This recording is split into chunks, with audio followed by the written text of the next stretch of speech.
प्यारे बच्चों, class 10th के चैप्टर 10 प्रकाश, परावर्तन एवं अपवर्तन, इस चैप्टर के पिछले वीडियो में मैंने आपको समझाया था कि जब प्रकाश के अपवर्तन और परावर्तन से संबंधित आंकिक प्रश्न आएंगे तो हमें किन बातों का ध्यान रखना है।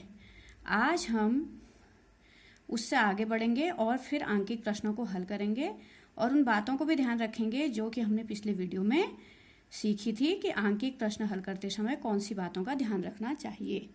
तो इसमें हमारा जो सबसे पहला क्वेश्चन है, 5 सेंटीमीटर लंबा कोई बिंब 10 सेंटीमीटर फोकस दूरी के किसी अभिसारी लेंस से 25 सेंटीमीटर दूरी पर रखा जाता है। प्रतिबिंब की स्थिति, साइज तथा प्रकृति ज्ञात कीजिए। तो हमारा सवाल ये है कि जो बिंब है, बिंब का मतलब यहाँ पर वस्तु से है और प्रतिबिंब का मतलब है उसकी छाया।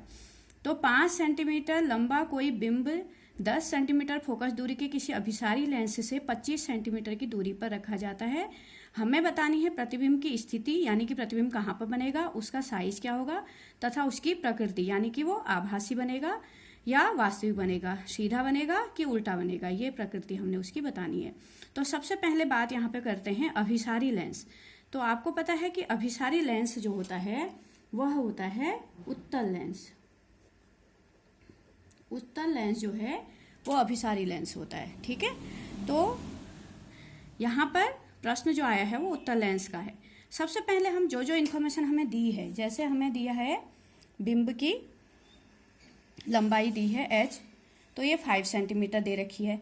अभिसारी लेंस यानी उत्तल लेंस की फोकस दूरी हमें दे रखी है 10 सेंटीमीटर। तो 10 सेंटीमीटर हम फोकस दूरी लिखेंगे, लेकिन यहाँ पर हम फोकस दूरी को चिन्ह सहित रखेंगे और उत्तल लेंस की फोकस दूरी जो होती है वो प्लस में होती है। यह मैंने आपको पिछले वाले वीडियो में समझाया था कि उत्तल लेंस और उत्तल लेंस की फोकस दूरी, क्योंकि उत्तल लेंस का जो फोकस होता है, मुख्य फोकस, वह प्रकाशीय केंद्र से दाईं ओर मिलता है, इसलिए उत्तल लेंस का जो फोकस दूरी होती है वो प्लस में होती है। तो +10 चिन्ह सहित हम यहाँ पर रखेंगे।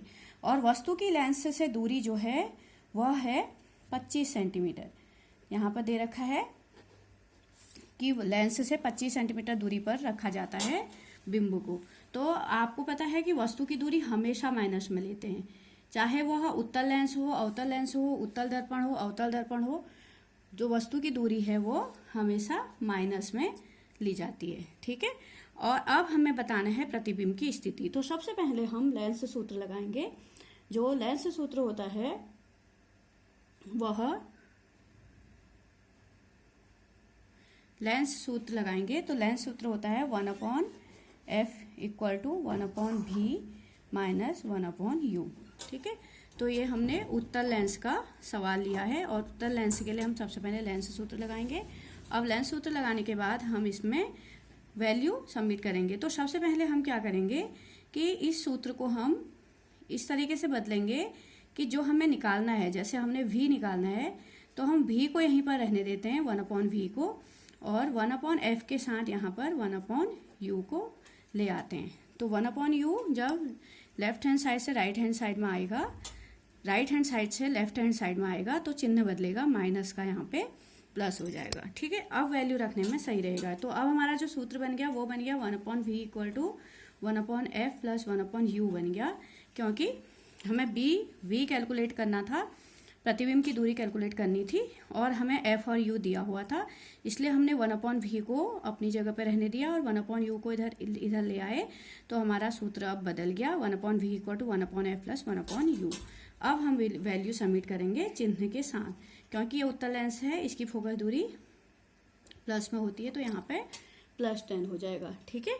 और उसके बाद प्लस 1/u, u की वैल्यू कितनी दे रखी है -25, चिन्ह सहित हम वैल्यू यहाँ पे रखेंगे, ठीक है। तो ये -25 हो गई।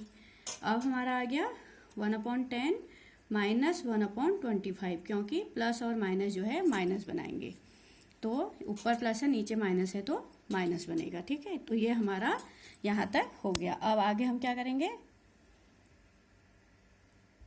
हमारा आया था 1/v = 1/10 - 1/25। तो अब हम इनका एलसीएम लेके इसको हल करेंगे, ठीक है। तो एलसीएम ले लेंगे, तो 10 और 25 का एलसीएम 50 हो गया, 5 - 2 यानी 3/50। तो यहाँ पर बच्चों ध्यान रखना कि जो हमारा 3/50 आ रहा है 1/v की वैल्यू आई, तो v की वैल्यू निकालने के लिए हम भिन्न को पलट देंगे, तो ये हमारा 16.67 करीब आएगा। अगर हम दशमलव में निकालना चाहते हैं तो 16.67 आएगा, या हम इसको +50/3 सेंटीमीटर भी लिख सकते हैं और 16/67 सेंटीमीटर भी लिख सकते हैं। तो ये तो हमारी v की वैल्यू आ गई जो कि प्लस में आई है। प्लस का मतलब है कि लेंस जो प्रतिबिंब है वो प्रकाशीय केंद्र से दाईं ओर बन रहा है, क्योंकि दाईं ओर की दूरियां प्लस में ली जाती हैं, जो मैंने आपको चिन्ह परिपाटी भी समझाई थी पिछले कुछ वीडियोज में। ठीक है, अब हमारे पास h है 5 सेंटीमीटर। ठीक है, और अब हम आवर्धन का सूत्र लगाएंगे। m इक्वल टू होता है h'/h इक्वल टू v/u, ये हमारा फॉर्मूला होता है। यहाँ से हम निकाल लेंगे प्रतिबिंब की लंबाई। तो प्रतिबिंब की लंबाई निकालने के लिए प्रतिबिंब की लंबाई जो होती है वो h' होती है और वस्तु की लंबाई h है। तो यहाँ से अगर हम h' निकालना चाहते हैं तो ये h यहाँ पर गुणा में चला जाएगा, ठीक है, इंटू में चले जाएगा, तो v/u इंटू h। अब वैल्यू सबमिट करो। v की वैल्यू दशमलव वाली सबमिट नहीं करेंगे, हम 50/3 करेंगे। 50/3 इंटू u की वैल्यू -25 और इंटू जो h की वैल्यू है वो हमारी है 5 सेंटीमीटर। ठीक है, तो यहाँ से आगे इंटू 5 है।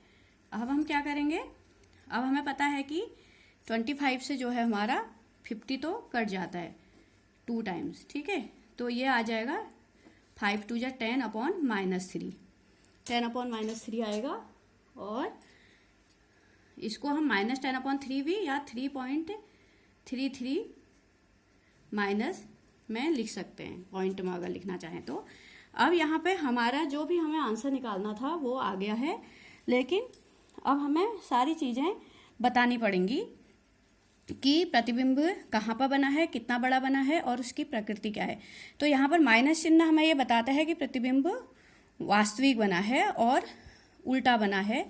h' की वैल्यू माइनस में आई है तो इसका मतलब है प्रतिबिंब उल्टा बना है और वास्तविक बना है और वस्तु से छोटा बना है, क्योंकि वस्तु 5 सेंटीमीटर की थी और प्रतिबिंब 3 सेंटीमीटर 3 पॉइंट समथिंग का बना है। तो यहाँ पर हमें सारा स्टेटमेंट एक साथ लिखना है। प्रतिबिंब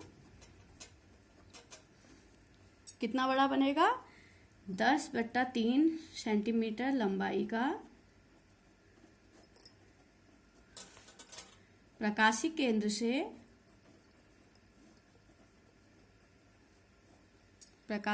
से कितने दूरी पर, 50/3 सेंटीमीटर की दूरी पर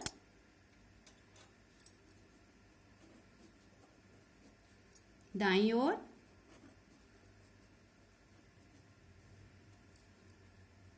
उल्टा तथा वास्तविक, क्योंकि प्रतिबिंब की जो लंबाई है वो माइनस में आई, इसलिए प्रतिबिंब उल्टा और वास्तविक बनेगा। ये सारी चीज़ें हमें लास्ट में आंसर के समय भी लिखनी पड़ेंगी।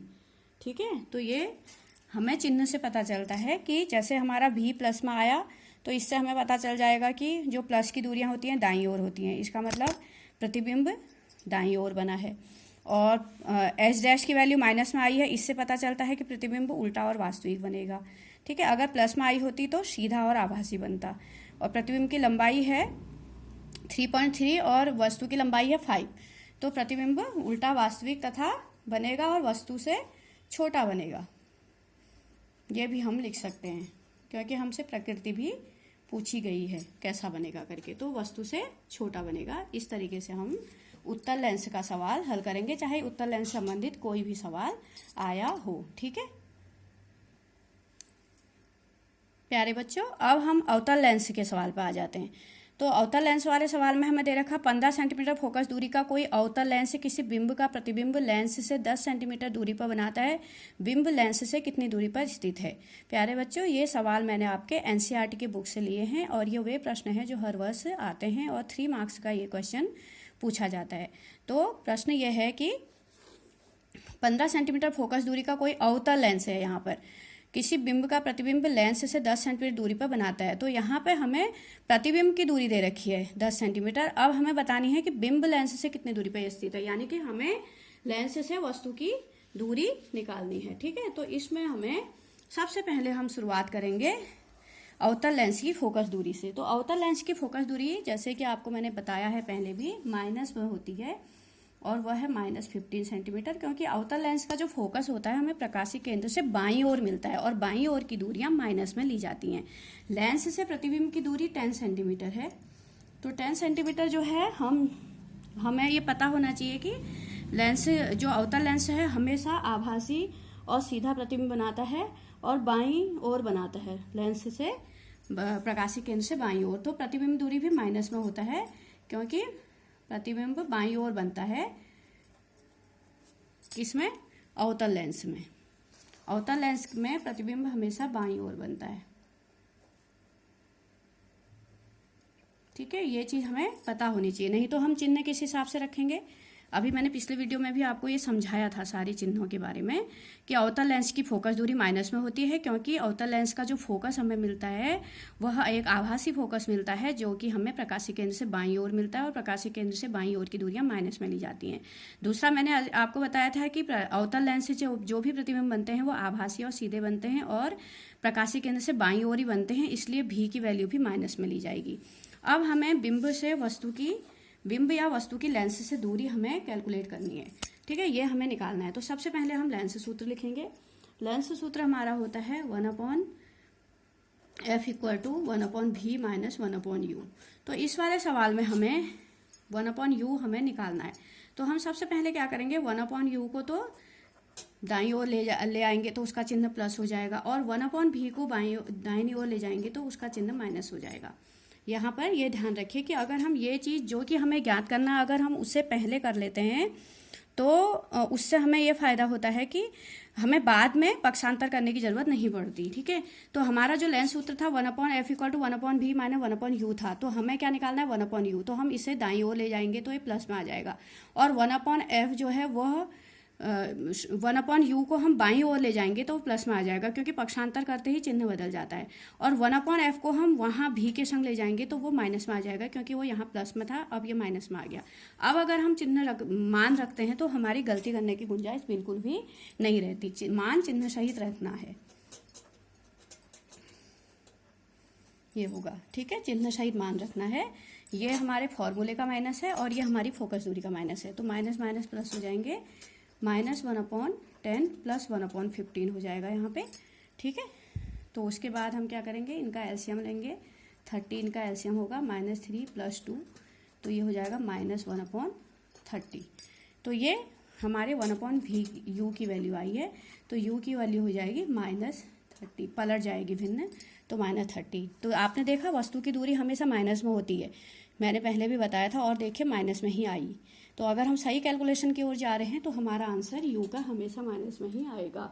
इसका मतलब वस्तु लेंस से 30 सेंटीमीटर की दूरी पर है। तो यहाँ पर हमें वस्तु की दूरी पूछी थी, तो हम स्टेटमेंट लिखेंगे वस्तु लेंस से 30 सेंटीमीटर दूरी पर है, और वस्तु हमेशा बाईं ओर ही रखी जाती है, इसीलिए तो u का मान माइनस में आता है। ठीक है, तो ये हमारे आज लेंस से संबंधित सवाल हो गए हैं। और लेंस से संबंधित चाहे उत्तल लेंस हो या अवतल लेंस हो, कोई भी सवाल आएगा आप इसी तरीके से करोगे। मैंने आपको एक एक प्रश्न उत्तल लेंस और अवतल लेंस पर बता दिए हैं। अगर आपको मेरे ये समझाने का तरीका अच्छा लगा, समझ में आया, तो आप ज़रूर मुझे लाइक और सब्सक्राइब कीजिएगा।